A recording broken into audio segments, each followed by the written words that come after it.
नमस्कार, स्वागत आप सभी का। आपके साथ मैं हूं पुनीत। तो चलिए खबरों की करेंगे शुरुआत और सबसे पहले बड़ी खबर की बात। भानु प्रतापपुर में उपचुनाव होने जा रहा है और इस उपचुनाव में एक नया ही मोड़ आ गया है। बीजेपी के प्रत्याशी जो हैं ब्रह्मानंद नेताम, इन पर कांग्रेस ने बेहद गंभीर आरोप लगाए हैं। आज पीसीसी चीफ मोहन मरकाम ने एक प्रेस कॉन्फ्रेंस की है और बीजेपी पर बड़ा हमला बोलते हुए दुष्कर्म के आरोपी को भानु प्रतापपुर में टिकट देने के आरोप लगा दिए हैं। मरकाम ने प्रेस कॉन्फ्रेंस में बीजेपी प्रत्याशी ब्रह्मानंद नेताम पर दुष्कर्म का आरोपी होने का आरोप लगाया है और निशाना साधा है। कांग्रेस ये कह रही है कि नेताम के खिलाफ नाबालिग बच्ची से रेप करने और फिर देह व्यापार में उसे धकेलने की धाराएं दर्ज हैं। ब्रह्मानंद नेताम पर जमशेदपुर, झारखंड के जमशेदपुर के टेल्को थाने में एफआईआर की गई है और इस खबर के आते ही भानु प्रतापपुर उपचुनाव में सियासी हलचल तेज हो चुकी है। सीएम ने भी बीजेपी को निशाने पर लिया और कहा कि 15 साल की बच्ची के बलात्कार और देह व्यापार में उसे धकेले जाने के मामले में एक अभियुक्त ब्रह्मानंद नेताम को बीजेपी ने भानु प्रतापपुर विधानसभा उपचुनाव में प्रत्याशी बनाया है। इधर बीजेपी प्रत्याशी ने झारखंड में पॉक्सो एक्ट में दर्ज अपराध को निर्वाचन शपथ पत्र में किसके कहने पर छुपाया है, ये भी बताना होगा। वहीं बीजेपी प्रत्याशी ब्रह्मानंद नेताम ने कहा है कि आज जब मैं चुनावी मैदान में हूं तो हार के डर से कांग्रेस मुझ पर बेबुनियाद आरोप लगा रही है। अगर मुझ पर कहीं आपराधिक मामले दर्ज होते तो नामांकन फॉर्म में उसको जरूर दर्ज करवाता।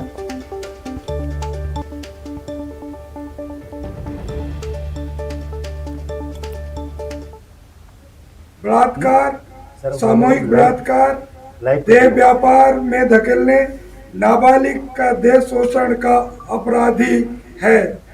ब्रह्मानंद नेताम मामले में नाबालिग बच्ची के बलात्कार और देह व्यापार में धकेलने की लगी है धाराएं।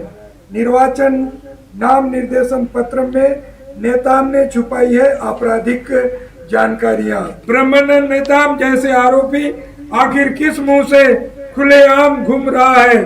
ब्रह्मानंद नेताम के कृत्य से पूरे छत्तीसगढ़ का मुंह शर्म से झुक गया है। छत्तीसगढ़ महतारी भी आज अपने ऐसे कपूत के कुकर्म पर आंसू। भाजपा के लोग हमेशा गलत काम करते आते हैं और गलती को छुपाते आते हैं। वो आज दिख गया है कि उनकी कथनी करनी क्या है, वो दिख गया है। उनके चाल चरित्र क्या है वो आप लोगों के बीच में आ गया है। तो ऐसे प्रत्याशी को इन लोग अपराधी जो बलात्कार, नाबालिग बच्चे से बलात्कार किए, ऐसे लोगों को इन लोग टिकट देते हैं और महिलाओं के सुरक्षा की बात करते। किस मुँह से अपनी सुरक्षा की बात करते हैं? ये अब आप यहाँ आके बात करें जनता से कि हम महिलाओं की सुरक्षा चाहते हैं। इनके प्रत्याशी वैसी हैं जो महिलाओं के साथ अपराध कर रहे हैं और आज तक इस अपराधी को इन लोग छुपाए रखे और टिकट भी दिए। मैं यहाँ के भानु प्रतापपुर विधानसभा के जनता से आह्वान करना चाहूँगी कि ऐसे प्रत्याशी अगर उनके सामने जाए, ऐसे भाजपा वाले अगर उनके सामने जाए तो इन लोग के चेहरे में कालिक पोत के इन लोग को भगाना चाहिए और कहना चाहिए कहाँ किस बात के लिए आप महिलाओं की सुरक्षा की बात। कांग्रेस के प्रदेश अध्यक्ष ने जिस तरह से आरोप लगा रहा है वो बेबुनियाद है। मैं कभी न जमशेदपुर गया हूँ। ये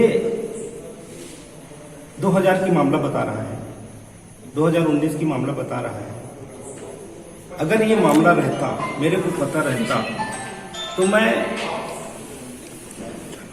अपने स्वतंत्र था, मुझे गिरफ्तार कर लेते। ये मेरी जानकारी में नहीं थी। आज भानु प्रतापपुर विधानसभा की उपचुनाव हो रहा है। ये इनकी हार की जब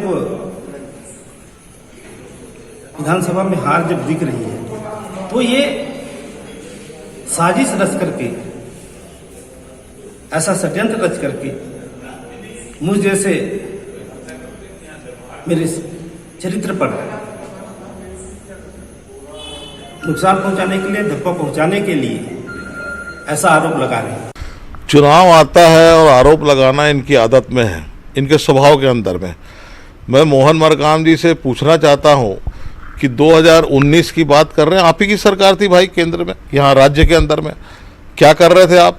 आज 2022 में खड़े हैं, जब वो भारतीय जनता पार्टी के प्रत्याशी बन रहे हैं, तो उनके चरित्र हनन करना, ये कांग्रेस जो है अपराध का काम कर रही है। तो सो रही थी पुलिस और सो रहा था प्रशासन और सो रहे थे मोहन मरकाम और उनकी सरकार, और आज ये बात कर रहे हैं, तो ये अशोभनीय है। इस प्रकार से एक आदिवासी भाई के संदर्भ में एक मोहन मरकाम जी, वो भी आदिवासी है, ऐसे आरोप लगाना जो है इसको मैं अपराध मानता हूँ और वो अपनी बात को वापस ले, ये मेरा आग्रह है। देवव्रत हमारे सहयोगी हमारे साथ फोन लाइन पर जुड़े हुए हैं, उनसे बात करते हैं। देवव्रत, बीजेपी इसे अपराध बता रही है कि इस प्रकार के अनर्गल आरोप लगा रहे हैं, ये कह भी रहे हैं कि अनर्गल आरोप, लेकिन ये तो सारा तथ्यात्मक बातें कांग्रेस की कहती हुई नजर आ रही है। और इसमें ब्रह्मानंद नेताम कह रहे हैं कि 2019 का मामला है, अगर मुझे संज्ञान में होता, यानी उनको भी नहीं पता है कि ऐसा कोई मामला है। ऐसा हो सकता है भला? जी, अब आरोप और प्रत्यारोप का दौर तो चल ही रहा है, क्योंकि जिस तरह से भानु प्रतापपुर का चुनाव नजदीक है, उसके बाद ये बयानबाजियां और आरोप और ज्यादा तीखे हो गए हैं। क्योंकि आज प्रदेश में 2 प्रेस कॉन्फ्रेंस हुई। पहली बीजेपी की रही, जिसमें बीजेपी की महिला नेत्रियों ने, जो एनएसयूआई के महामंत्री हैं रुहाब मेमन, महासचिव, उस पर छात्रा से रेप का आरोप लगा था, जिसको लेकर के कांग्रेस पार्टी पर सवाल खड़े किए गए। और अब सरकार पर यह आरोप लगाया जा रहा था कि सरकार के द्वारा रुहाब मेनन को बचाया जा रहा है, और कई तरह के आरोप जो है कांग्रेस पर लगे। दूसरी प्रेस कॉन्फ्रेंस होती है कांकेर में, और कांकेर में सीधे तौर पे भानु प्रतापपुर में बीजेपी प्रत्याशी ब्रह्मानंद नेताम पर ये आरोप लगाए जाते हैं, और बताया जाता है कि पॉस्को एक्ट के तहत उन पर मामला दर्ज है और मामले के तार जुड़े हुए हैं झारखंड से। तब आप ये समझिए कि ये राजनीति तो एकदम चरम पर है, क्योंकि जिस तरह से भानु प्रतापपुर का जो चुनाव है वो एक तरह से राजनीतिक दलों के लिए प्रतिष्ठा का विषय बन गया है, और शायद इसलिए जो पुरानी चीजें हैं वो बाहर आ रही हैं, और जिस तरह के आरोप प्रत्यारोप लगाए जा रहे हैं उससे ये ठीक समझ में आ रहा है कि कोई भी यहाँ पर चूकना नहीं चाहता और किसी भी हद तक के जा सकता है, चाहे वो अब किसी के चरित्र हनन की बात हो या फिर आरोप की बात हो। हालांकि 2019 का नाम वापसी की तारीख कल है, आखिरी तारीख कल ही है नाम वापसी की। जी, कल नाम वापसी की आखिरी तारीख है, और इस बीच सीधे तौर पे बीजेपी के प्रत्याशी पर इस तरह के आरोप लगाना और सीधे तौर पे कई सारे जो दस्तावेज हैं वो भी यहाँ पर प्रस्तुत किए गए हैं। तब ऐसी स्थिति में ये देखना होगा कि आरोप में जो कांग्रेस ने आरोप लगाया है और जो तथ्यात्मक जानकारी दी गई है वो कितनी सही है। क्या वाकई ब्रह्मानंद नेताम पर इस तरह के कोई एफआईआर दर्ज है, और अगर वाकई दर्ज है तो उनके नामांकन पत्र में उसकी जानकारी जो है उन्होंने नहीं दी है, तो उनका नामांकन भी जो है वो निरस्त हो सकता है स्क्रूटनी में। लिहाजा अब ये देखना होगा कि इसके बाद क्या स्थिति होती है, क्योंकि पूरी जो सही जानकारी है वो नामांकन पत्र में बीजेपी, क्योंकि राजनीति में तो सब संभव है, क्या बीजेपी किसी और प्रत्याशी को समर्थन दे देगी? ये भी हो सकता है। बहुत सारी चीजें बीजेपी को भी एक्सरसाइज करना पड़ेगी। चुनाव का मामला है, बहुत सारी कानूनी अड़चने भी रहती हैं, और एक गंभीर आरोप लगा दिया है एन चुनाव से पहले, तो देखना होगा कि क्या होता है इस मामले में। बहुत शुक्रिया आपका इस जानकारी के लिए। इधर बीजेपी ने महिला सुरक्षा को लेकर सरकार पर बड़ा आरोप लगाया और कहा कि छत्तीसगढ़ में महिलाओं के प्रति अपराध बढ़ता जा रहा है। जहां जहां कांग्रेस की सरकार है वहां महिलाओं से जुड़े हुए अपराध बढ़ रहे हैं, जिस पर कांग्रेस के सभी नेता चुप हैं। रुहाब मेनन और वो कांग्रेस के महासचिव हैं, और उन्होंने जिस ढंग से अभी एक बेटी को बुलाकर काम के बहाने उससे बलात्कार की घटना को अंजाम दिया है, और ये कांग्रेस की जो सरकार है वो चुप है, मौन है। कहीं ना कहीं छोटी सी अगर घटना घटती है तो उनके पूरे पार्टी का और मुख्यमंत्री जी का बयान आ जाता है, लेकिन इस घटना को लेकर अभी तक कोई बयान कांग्रेस की ओर से नहीं आया है, ना मुख्यमंत्री जी की ओर से आया है। तो कहीं ना कहीं क्या ये हिंदू बेटियों को जो अभी उनके साथ अनाचार अत्याचार की घटनाएं घट रही है उसको बढ़ावा दे रहे हैं? सत्ताधारी दल के ही नेता के पास कोई फरियाद लेकर या कोई काम की आस में जा रहा है, क्योंकि वो सत्ता में है, सरकार में, और वो उनके नेता हैं, चुने हुए पदाधिकारी हैं, तो उनके पास अगर कोई बहन अपना काम लेकर जा रही है, उसके बाद आप उनका गलत फ़ायदा उठाकर उनके साथ रेप जैसी घटना को अंजाम देते हो। और बहुत ही आश्चर्य की बात है कि सारे कांग्रेस के जो वरिष्ठ नेता हैं इस विषय पर चुप्पी साधे हैं। आप एक फॉर्मेलिटी कर रहे हो कि आपने उनको पद से निष्कासित कर दिया। कोई प्रपत्र जारी हुआ है कि उनको कैसे उनको निष्कासित किया गया है? कोई शॉर्ट टर्म के लिए निष्कासित किया गया है? होना तो ये चाहिए अगर आप सही में छत्तीसगढ़ महिलाओं की चिंता कर रहे हो। रायपुर से बड़ी खबर आपको बता दें, मुख्यमंत्री ने आज समीक्षा बैठक की है। नगरीय प्रशासन और विकास विभाग की यह समीक्षा उन्होंने की है और इस दौरान अधिकारियों को निर्देश उन्होंने दिए हैं कि अवैध निर्माण के नियमितीकरण में तेजी लाई जाए, जनता के बीच उसका व्यापक प्रचार प्रसार किया जाए, आम लोगों को सीधा लाभ पहुंचाने के लिए कानून लाया गया है, वार्ड स्तर और ग्राम स्तर पर कैंप लगाए जाए, तमाम चीजें।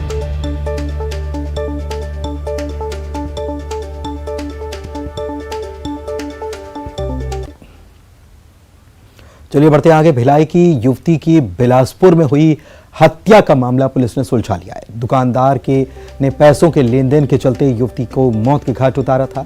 यह मामला शेयर मार्केट से जुड़ा है।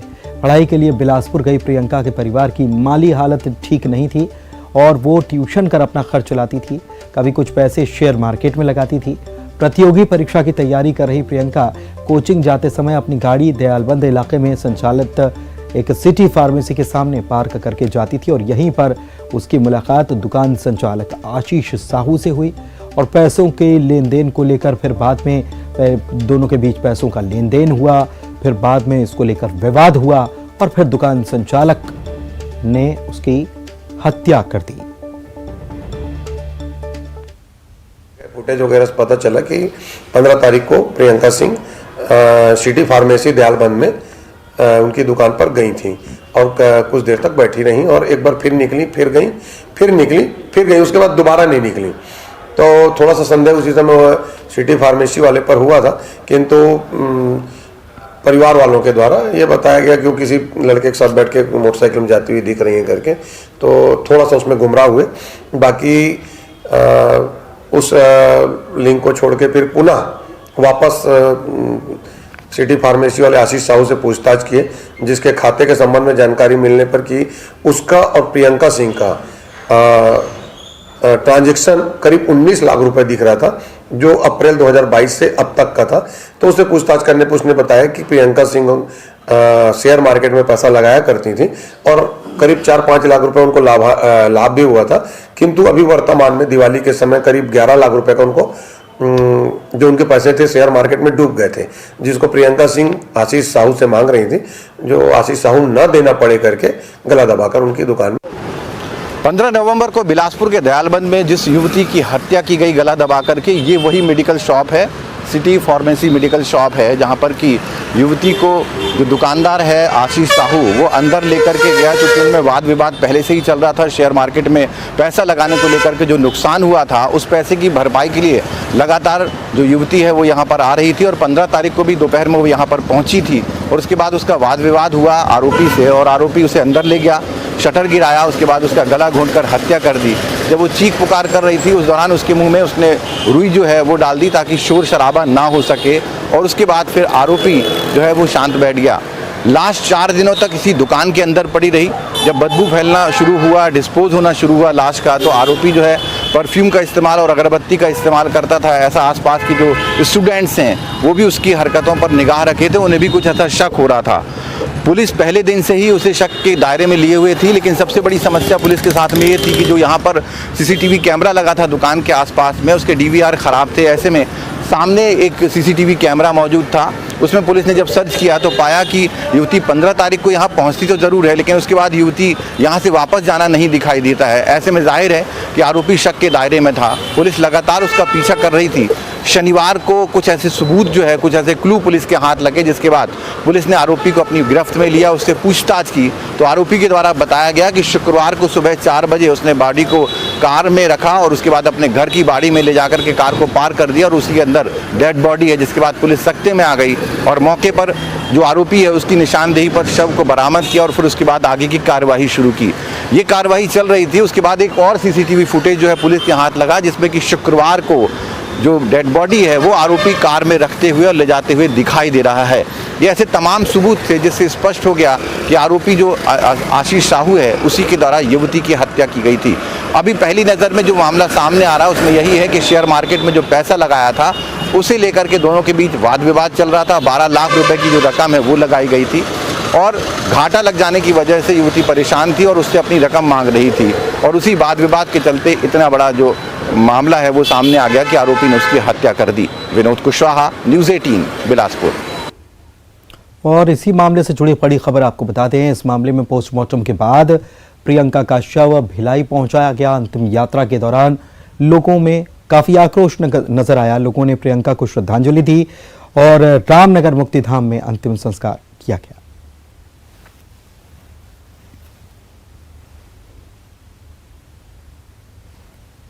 तो रायपुर की नामी VW कैनियन होटल में पुलिस ने दबिश दी है और 3 युवतियों को पकड़ा है। इन सभी पर देह व्यापार में शामिल होने के आरोप लगे हैं। गिरफ्तार युवतियों में 2 पंजाब की तो एक रशियन है। आपको बता दें कि 24 जुलाई को होटल में दबिश के दौरान 9 युवतियों के साथ 2 दलाल गिरफ्तार पहले भी किए जा चुके हैं।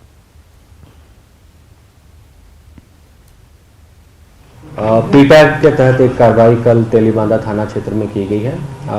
एक पीटैग से संबंधित एक ब्रोकर है दलाल धर्म इलियास राहुल, उसने कुछ लड़कियों को बुलाया था तो उसकी सूचना मिली थी जिसके आधार पर रेड करी गई और जो 3 लड़कियां जो इसमें इस रैकेट में पकड़ में आई थी उनमें से एक रशियन थी और 2 लड़कियां पंजाब साइड के रहने वाली थी।